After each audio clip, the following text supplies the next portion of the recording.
I don't see how anyone takes the Bible seriously when it supports slavery and oppression. Oh, yay, more virtue signaling.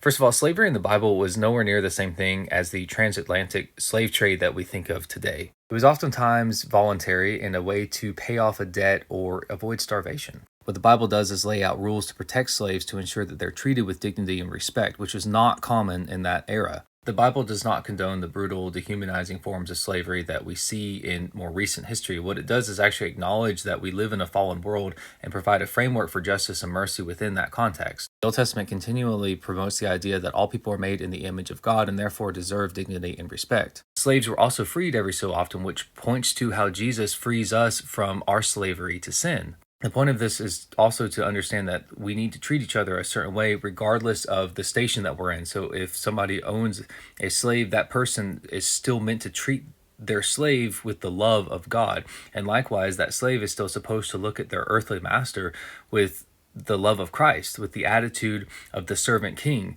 to not just be like the rest of the world, but actually to demonstrate that these are God's people. Galatians 3:28, there is neither Jew nor Greek, slave nor free, for you are all one in Christ. The historical context of these things is important. And before you say, well, if it's so complicated, then why did God not give us direction on this? He did. It's through the church that you have rejected.